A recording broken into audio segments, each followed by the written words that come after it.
The days of quality video games are long dead. It's now expected and understandable in the current climate of video games for a game to be riddled with microtransactions and not be finished at launch.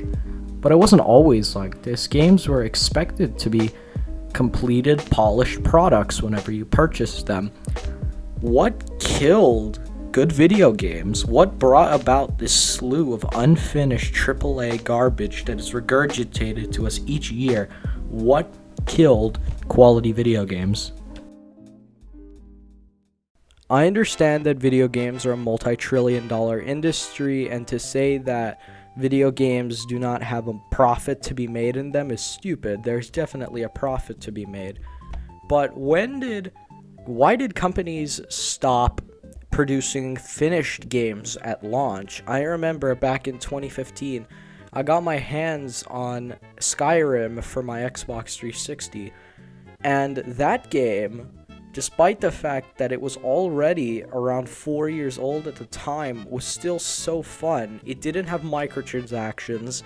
It was a finished game with no multiplayer, and it was a blast. Why was it fun? Because it was finished. It was the way it was meant to be.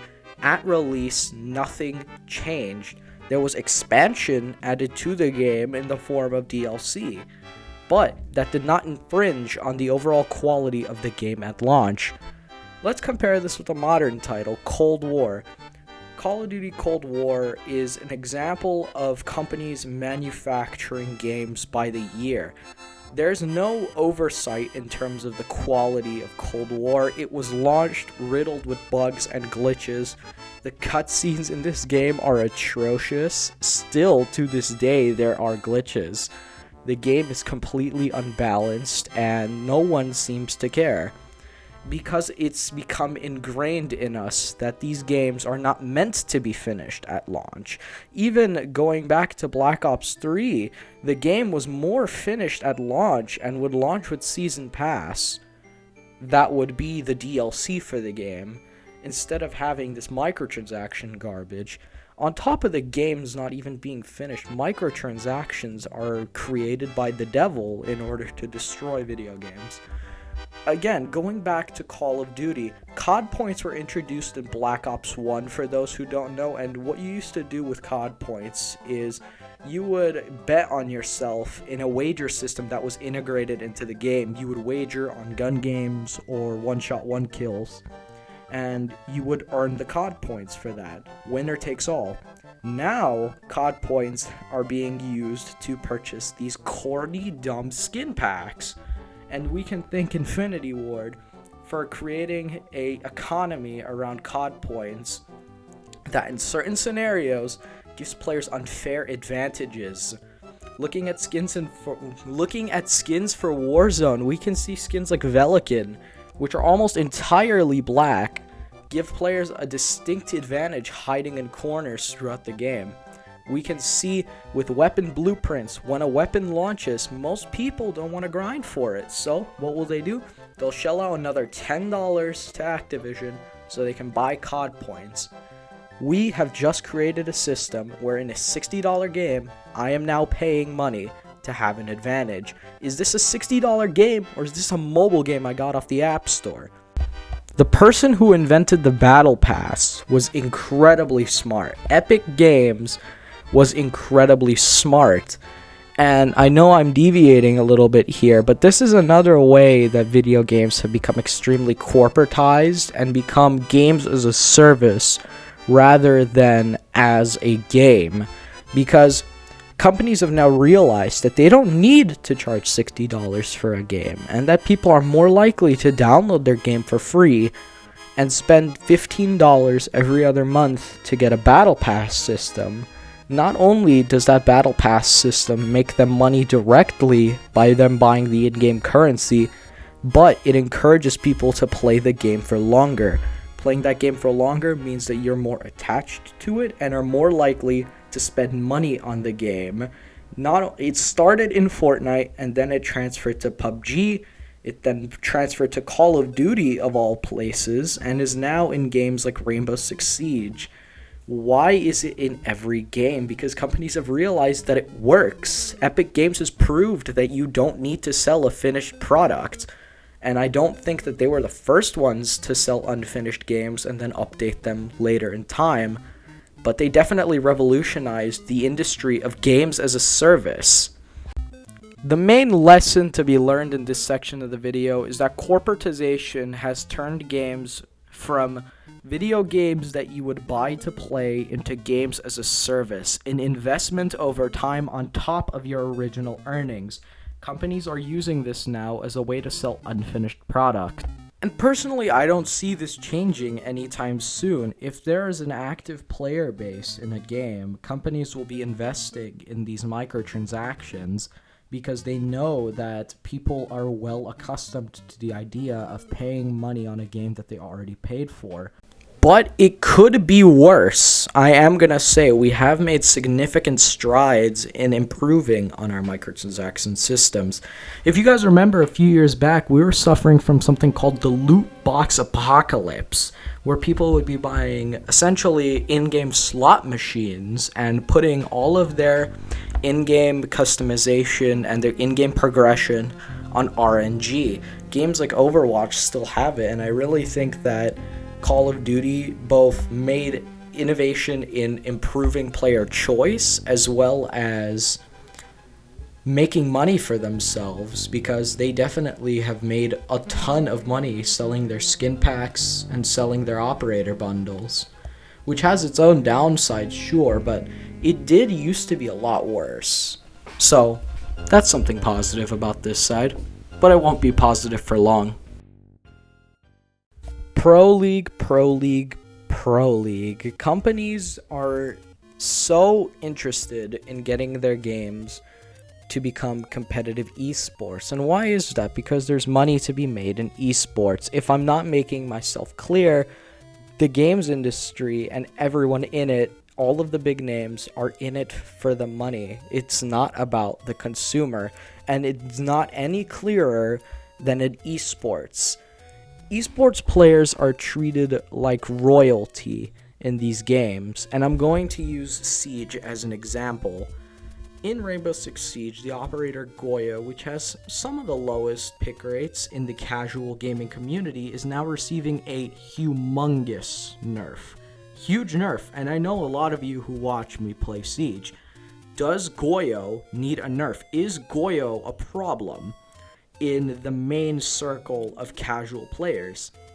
No, he is not a problem. He's an underpowered operator with a huge skill gap for you to use him effectively. But the pro players do know how to use him effectively, and for Pro League, he poses a threat. He poses a very challenging meta for pro players to counter, and they don't want to deal with that meta because it's going to ruin their team composition. So what do? They go and complain to Ubisoft, and Ubisoft launches a general rework for everyone to deal with the pro players' problems. Did Goyo need it? No. Is he a problem? No. But the pro players found him as a problem. And this goes a lot further than just Siege. In COD League, with GAs, or gentlemanly agreements, and bans in COD League, if you think that the COD League rules only apply to COD League, you are severely mistaken. COD League rules directly influence which weapons get buffed and which weapons get nerfed. If you want proof, look at the most recent patch notes. I'm going to put them up, and I'm going to show you the GAs in a second. Just see if you can connect the dots between the bans and what got nerfed, alright? I'll give you a few seconds.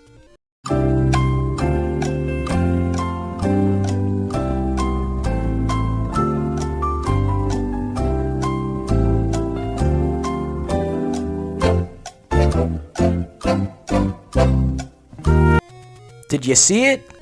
Pretty much all of the SMGs, which is the AK-74U, and the LC-10, which got absolutely lampooned in the patch notes, were banned, were GA'd during the COD League. So, if you don't believe that the Pro League players have an influence on the meta for these games, you're mistaken, because they definitely do. And these Pro League players are the reason why COD is so popular. They're the poster boys for this game, and they make big bucks for them. They attract players to the game.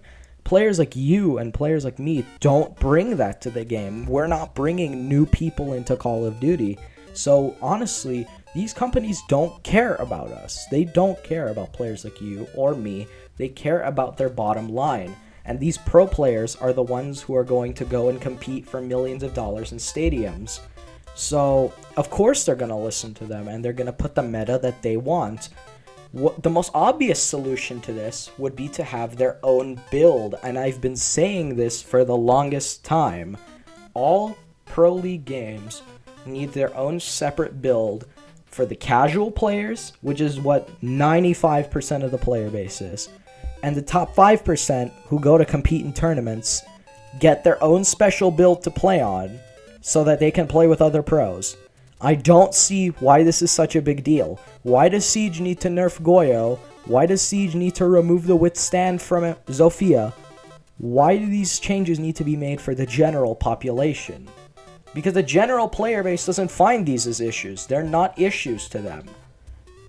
So, the easiest solution would be to just remove those rules and build a barrier between the Pro League and the casual players. And I don't think these companies are going to do that. For these companies, it's simply too much work, and they cannot be bothered to balance the Pro League with the casual. So the bottom line is that Pro League, while influencing a lot of the meta, makes harmful changes to games as a whole. It feeds into these companies. Pro League players are now taking balancing into their own hands. And these companies are following suit because they believe that these pro players will be the ones to carry them into the future. But is there hope for the gaming industry? You bet your 2012 Goofy SpongeBob glasses it can. And these problems are all easily fixable. If you feel like these are issues as well, DM these companies or whoever makes your game. Tell them about the issues. Provide feedback. They need to hear that the community is already tired of playing this regurgitated asswipe that they keep handing us every single time they update the game, and that we want change in order to have a better game for everyone. I know this video is a little bit more critical than the last one I made. I'm going to upload something a little bit more comedic tomorrow, so get your hopes up for that. But I'm just very passionate about the games industry and the people who invest time and energy into it. And this is something I don't want to see die because people were greedy, you know? Anyways, I hope that you found this video even slightly insightful. If you did, be sure to leave a like. Subscribe to the channel. My cold has been getting a lot better, so I'm feeling good. I'll probably be uploading twice tomorrow because I'm going to release a COD update list tomorrow. So be on the watch for that. And remember, look both ways before you cross the street. Bye.